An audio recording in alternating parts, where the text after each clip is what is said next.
परम प्रेममय श्री श्री ठाकुर परमेरेध्य जगज्जननी श्री श्री बड़मा परम पूज्यपाद जुगाचार्य श्री श्री बरदा आज पूज्यपाद श्री श्री आचार्य देव श्री चरण कमल अनंत कोटि प्रणाम निवेदन करुछि। सभी गुरु परिवार श्री चरण मध्य अनंत कोटि प्रणाम निवेदन करुछि। सबुदिन मोर ये वीडियो देखुथिबा प्रत्येक गुरु भाई और माँ मानक अंतरर आनंदित जय गुरु श्रद्धा भक्ति और भल पाइबा ढेर सारा भल पाइबा और शुभकामना समस्तंकर दिन मंगलमय हो, समस्तंकर जीवन रे सुख शांति आनंद भरपूर रहू, समस्ते इष्टिमय जीवन को उपभोग करंतु। यह ही मोर परम पिता श्रीचरण रे विनम्र प्रार्थना। सबुदिन परि आज यही शुभ दिन रे श्री श्री ठाकुरंकर आउ एक सुंदर आलोचना शुणा जहाँकि आम मान जीवन पाई अत्यंत प्रेरणामय होई उठिबो।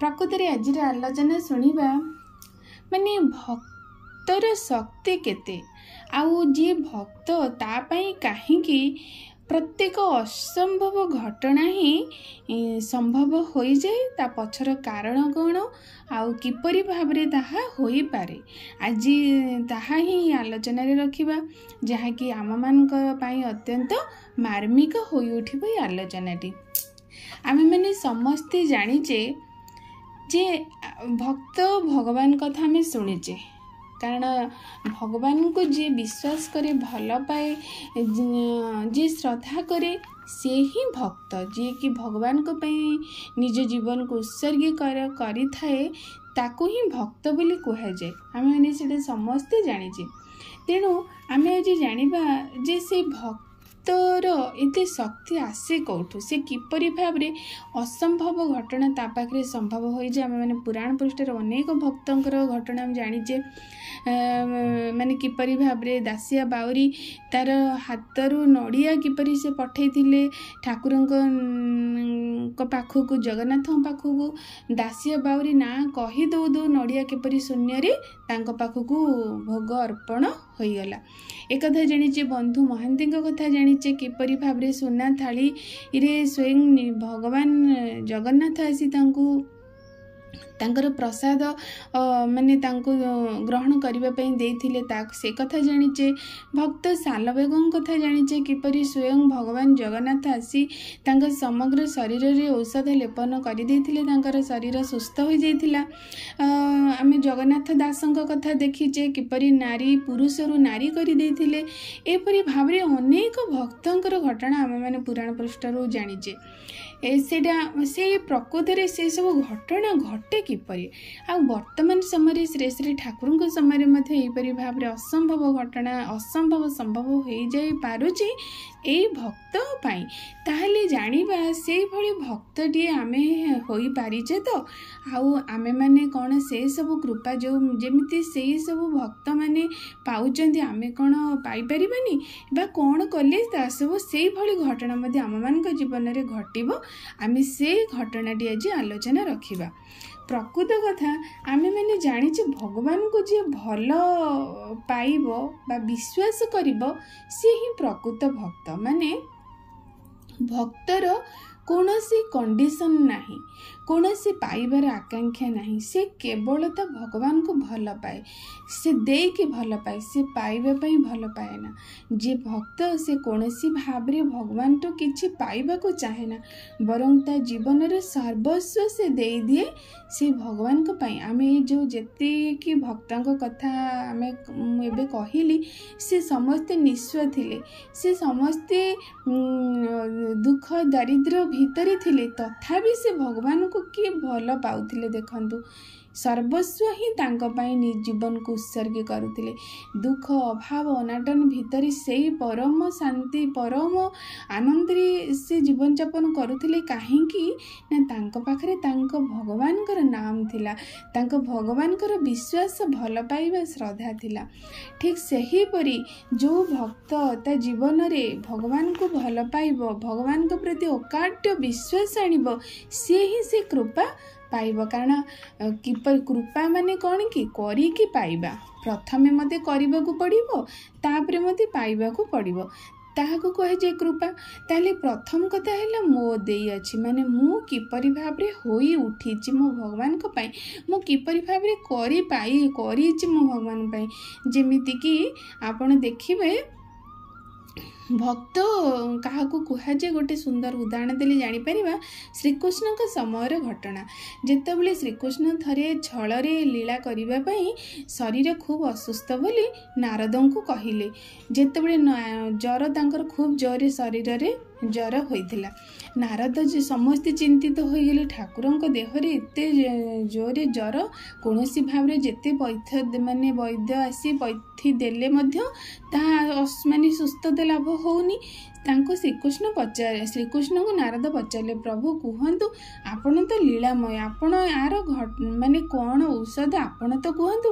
କହିଲେ, ମୋର ଯେଉଁ ଜ୍ୱର ହୋଇଛି ତାହା ଯିଏ ମୋର ପରମ ଭକ୍ତ, ଯିଏ ମୋତେ ଅମାପ ଭଲ ପାଉଥିବ, ମୋ ଭକ୍ତର ପାଦ ଧୂଳି ଯଦି ଆଣି ମୋ ମଥାରେ ଲଗେଇଦେବ ତାହେଲେ ମୋର ଶରୀର ସୁସ୍ଥ ହୋଇଯିବ।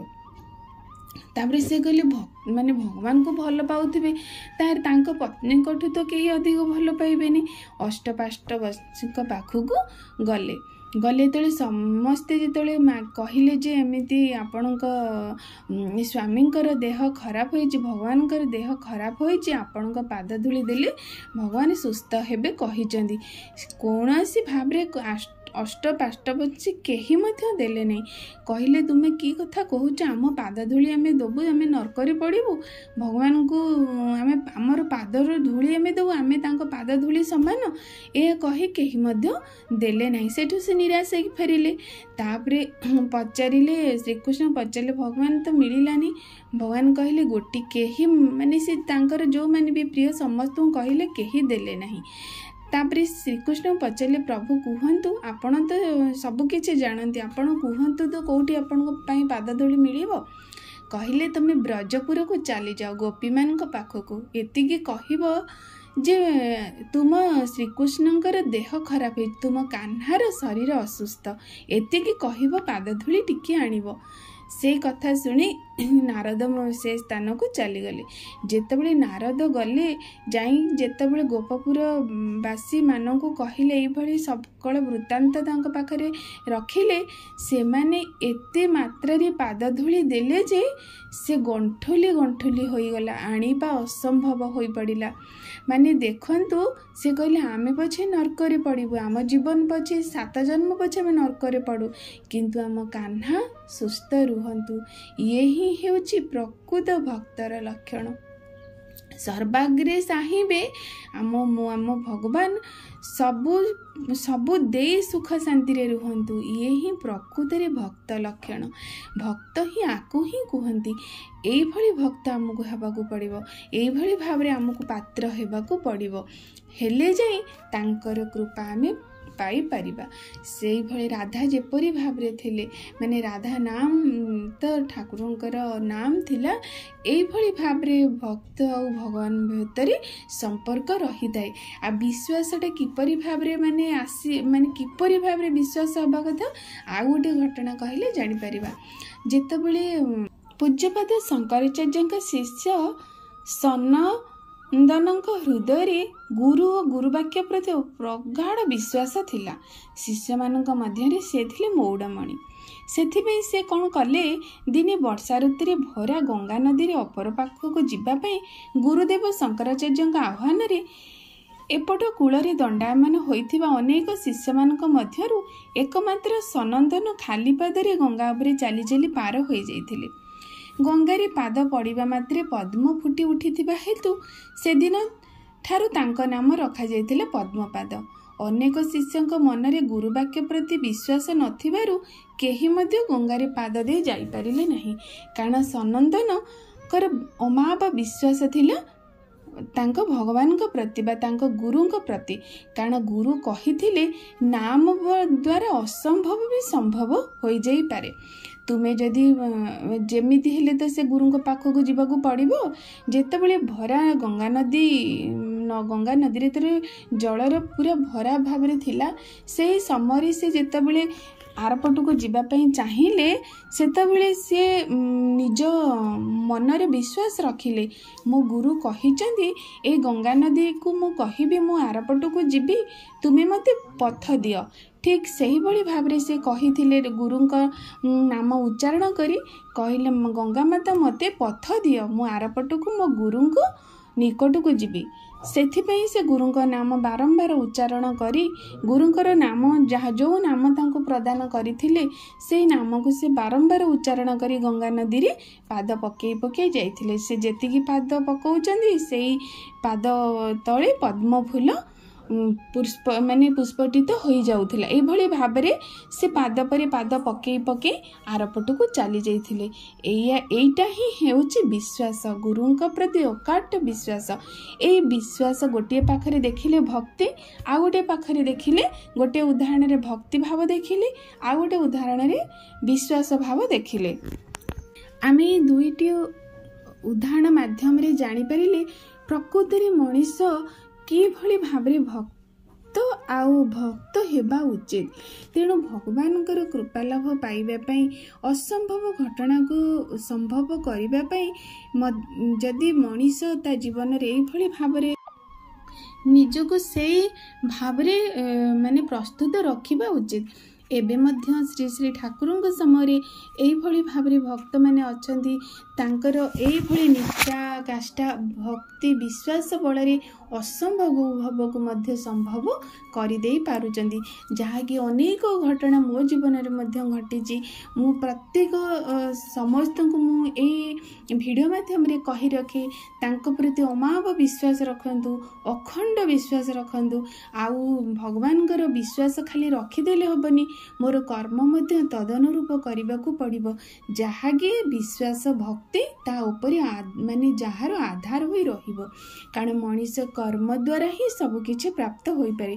मो कर्म को सत्कर्म करबा पड़िबो। सत्कर्म करबा पई हेले मते इष्ट बा आदर्शंकर माने आश्रय ग्रहण करी तदनुरूप से जो भली भाव मते कहिचंदी मोर प्रतिटी भावना को से भली भाव मते करबा को पड़िबो। कारण भावना रे जदि गोटिए टिके मध्य किछि त्रुटि रही जाए ताहले ए विश्वास मो पाखरे रहिबो नाही। जदि मु ठीक भाबरे परम पितांकर विधान को मो भावना रे मध्य मु भूल करिबि नाही, मो भावना रे मध्य मु कोनसी परम पितांग विधान रु टिके भी विच्युत हेबिनी, ताहले ए भावना रे जदि मनीषर भावना आगे मनीष भाबिबो तापर तो करिबो। तेणु भावना कर्म आ कहिबा भीतर जदि मनीषर समन्वित रही जाए ताहा जदि गोटे सरल रेखा होई जाए कहिबा भाबिबा कहिबा करिबा ए तीनिटा जदि परम पितांक इष्टमुखी चलन रे मनीष रहे ताहले ता जीवन रे मध्य असंभव भी संभव हो जाए। तार प्रकृत घटना है ता प्रकृत कारण है ए भीतर दे जो मनीष जाए ता पाखरे गोटे अमाप शक्तिर भंडार थाए। जो शक्ति फलरे से जेकोसी विपद आपदा माने आगु को आसे। कारण संसार तो अनेक समस्या रे परिपूर्ण, बहुत दुख जंत्रणा विपद आपद रे परिपूर्ण संसार। जेतबेले ताकू ए संसार चलबा पई हेले भली अनेक जंत्रणा दुख विपद आपद रोग शोक ताकू माने घाबरेबा पई चाहिबो, ताकू जेतबेले आबद्ध करबा पई चाहिबो, ताकू जेतबेले घेरिबा पई चाहिबो, सेतबेले जदि से ए धाराटी रे जाउथबो जो भक्त ताले से सबु गुडी को तार साधना फल अतिक्रांत करदेव। एथिरे कौनसी दुई मत नहीं, यह निश्चिंत वास्तव घटना। यह मु बोली नुहे, अनेक भक्त जो माने भी ठाकुरंकर एही विधान को कंटाए कंटाए पालन करी चलुचंदी एबे मध्य तांको पाखरे ए असंभव घटना जो जहा कि आम पुराण पृष्ठ पढ़ीचे अनेक भक्तों पाखरे असंभव घटना संभव हो जाए। वर्तमान मध्य असंभव कथा संभव हो जाई पारुची। तार मूल कारण है भक्ति विश्वास आउ श्रद्धा। यही तीनोटी की जीवन रे आधार करंतु। परमपिताଙ୍କ विधानକୁ कंटाए कंटाए पालन करंतु देखिबे आपणकर मनीष जीवन सार्थक होइजिव। तेणु रहुछि आजिकर भिडियोटी आपण मानक पई बहु प्रेरणामय हो। आ भिडियो रे जहाँ भी किछि निज अनुभव कथा माने जहाँ कि किछि पढ़ी जानी बुझुची ताहा निज अनुभव को नहीं आपण मानक कहे पई प्रत्येक दिन चेष्टा करूची। यार मूल लक्ष्य है निजे यही सब घटना गुड़ी को निजे जानी निजे जीवन रे करिबा करिले निश्चिंत पाइबा। यह ही होची मोर भिडियो करिवार सार्थकता रहुची। सर्वशेष समस्तंकर मंगल प्रार्थना परमपितांक श्री चरण रे जणे रखुची। जय गुरु।